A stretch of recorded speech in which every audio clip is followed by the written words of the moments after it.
Namaste, Pranam, Gita Dhyanam.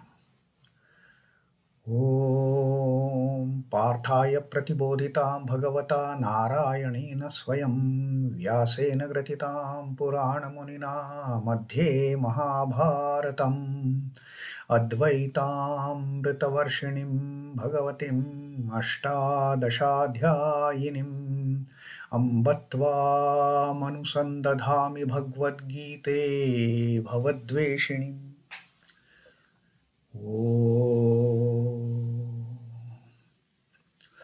O Bhagavad Gita, with which Lord Narayana himself gave enlightenment to Partha, the ancient sage Vyasa included it in the Mahabharata.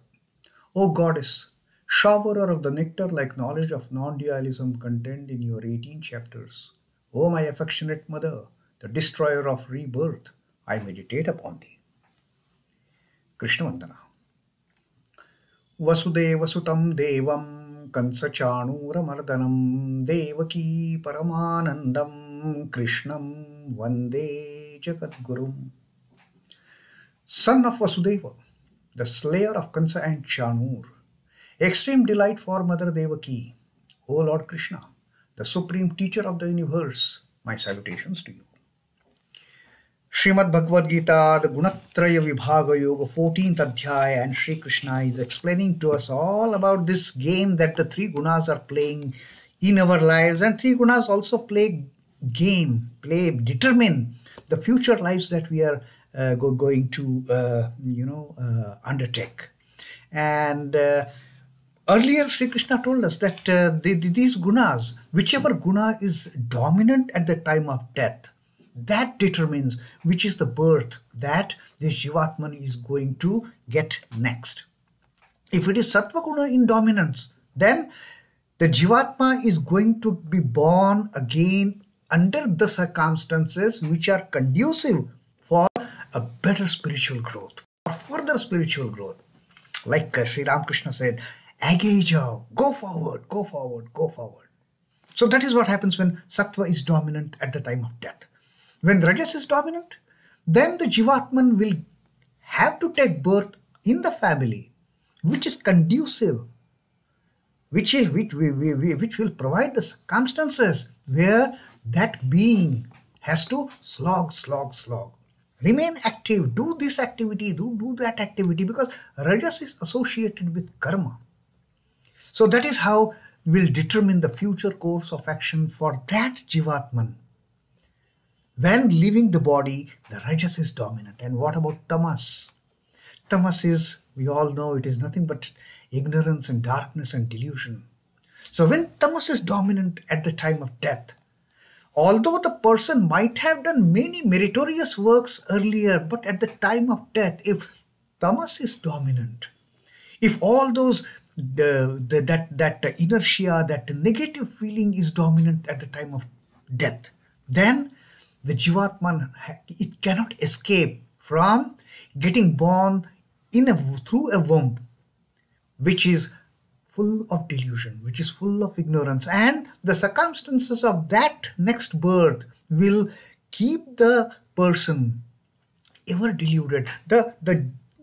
From the birth itself starts the journey under delusion. Well, if the God's grace, if God's blessings shower upon this person, it might happen that at one point of time the Sattva will dominate suddenly and will subdue the Rajas and Tamas, and there is a chance of upliftment. But till such time, the life in that phase will have to be under the spell of delusion, under the spell of ignorance.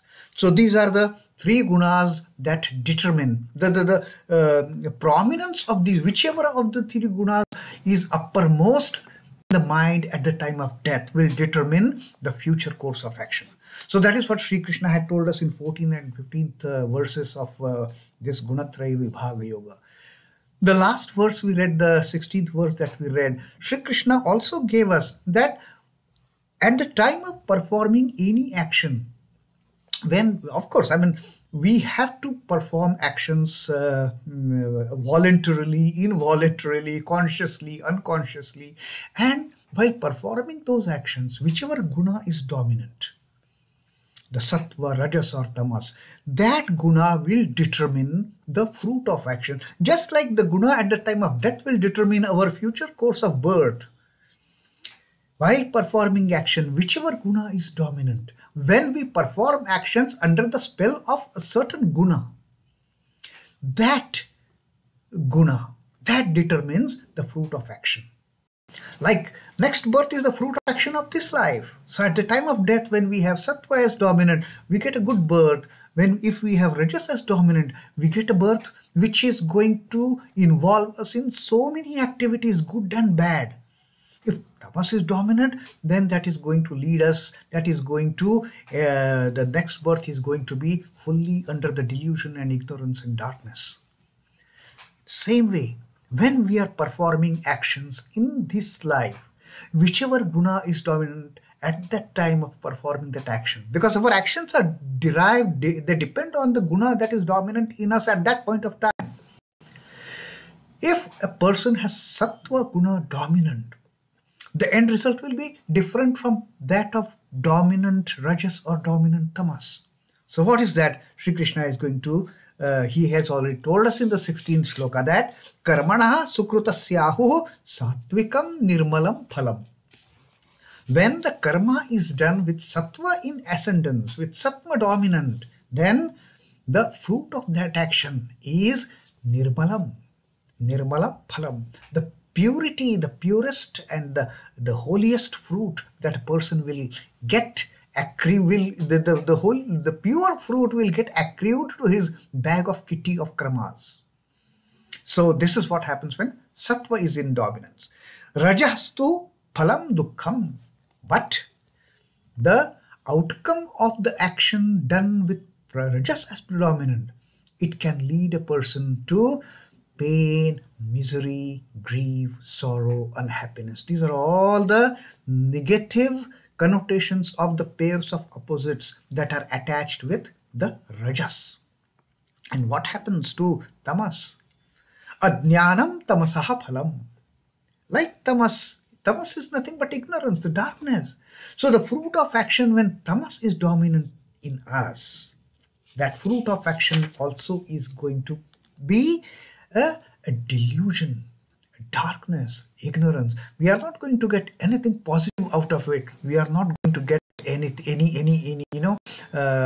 boost for our upliftment while tamas is in dominance. It is nothing but darkness, delusion, ignorance.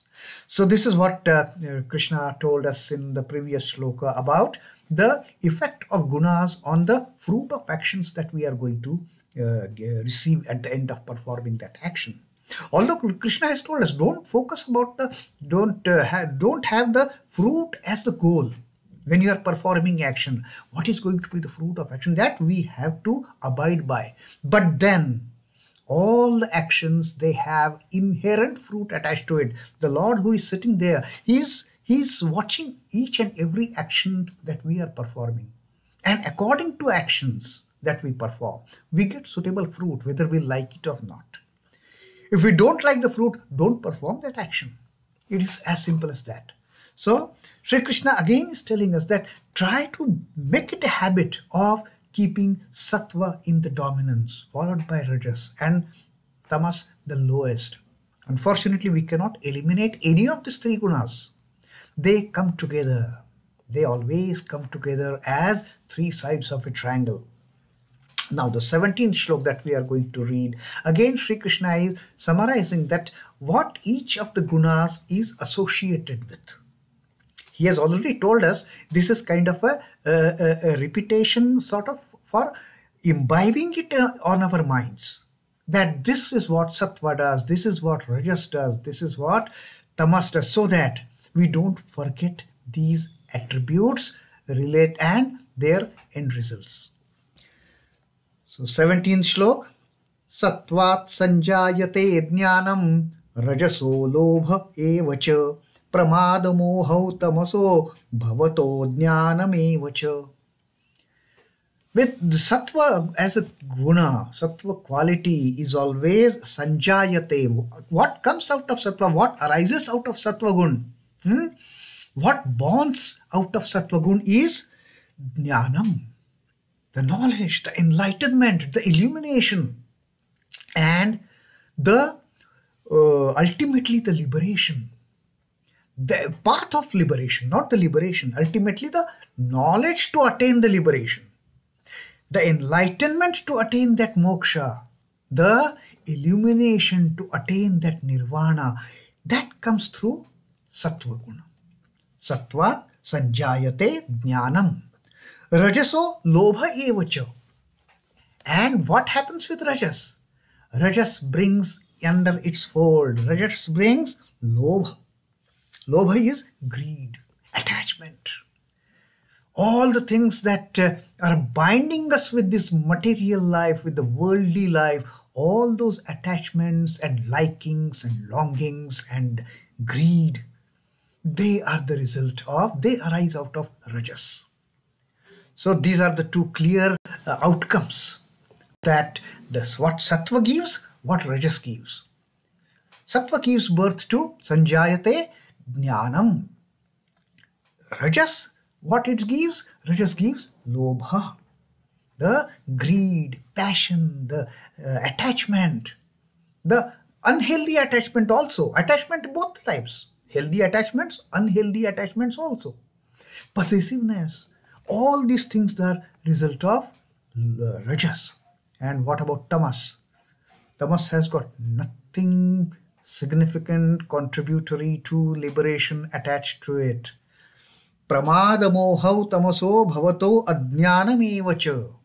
Pramāda, heedlessness, callousness that we have seen earlier. And mohau. Mohau is delusion again. Not knowing what is right, what is wrong. No discrimination at all. That kind of delusion, that kind of darkness. Tamaso bhavato'jñānameva. And also, it is not just the heedlessness and the delusion, but tamas also brings with it the ajñānaṃ, the ignorance. So that is these are the things that accompany rajas, tamas. These are the things that are born out of tamas. So we have to be extremely careful. We have to be extremely careful when tamas starts getting dominant. We have to suddenly give it a stop. My dear friend, this is not the time for you to raise your head. Let sattva be dominant, followed by rajas. You keep it at your lowest ebb. You need not raise your head at all. Otherwise, if you raise your head, I know you will bring that heedlessness, you will bring that delusion, you will bring that ignorance along with you. So this is what Sri Krishna is again and again cautioning us, that how to make use of the three gunas that the Prakriti has provided to all the beings. And let us make all the efforts to have sattva in the dominance. From sattva arises wisdom, greed from rajas, and heedlessness, ignorance arise from tamas, and also the delusion. So these three are associated, characteristically associated with tamas.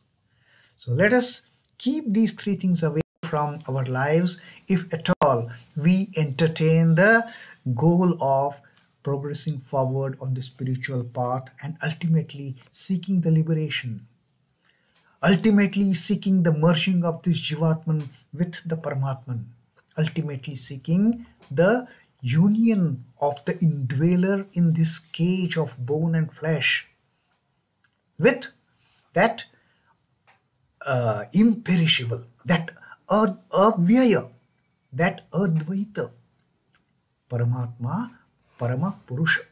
So that is Sri Krishna's explanation about what each guna brings us, what each guna gives us. And depending on that, depending on this understanding, let us always make it a point to keep the sattva in its ascendance, the sattva in its dominance. What is mentioned is the truth about the gunas. Man should therefore ever endeavor to subdue the base gunas in him. The tamas has to be totally subdued. It is a different matter. Unfortunately, we cannot eliminate tamas, but let it remain subdued. Let it remain overpowered. Let him remain overpowered by sattva. And even rajas for that matter. Rajas is not all that bad. Rajas fine. Rajas brings us attachment. Rajas brings us greed. Rajas brings us passions. But then these associations of rajas, these the products of rajas, they can be turned Godward very easily. If there is an attachment, let that attachment be for the Lord. If there is greed, let that greed be for the love of mother. Oh mother, I need your love. Shower me your blessings. Give me your grace. Let all these passions and attachments and greed and likings, let they be turned Godward.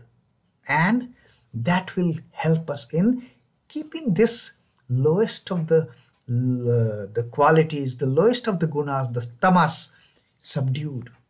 It will always be kept suppressed. It won't be eliminated, but it won't raise its head to affect us, to pollute us, and to get us into the state where we are born again under the spell of delusion, under the spell of ignorance, under the spell of darkness.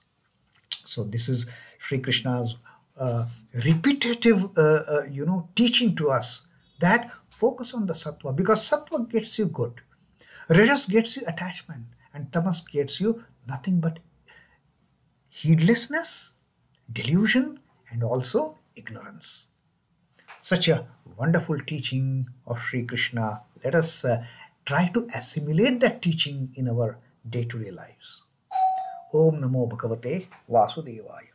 Sri Krishna Arpanamastu. Jai Sri Ramakrishna. Jai Thakur Jai Ma. Jai Swami.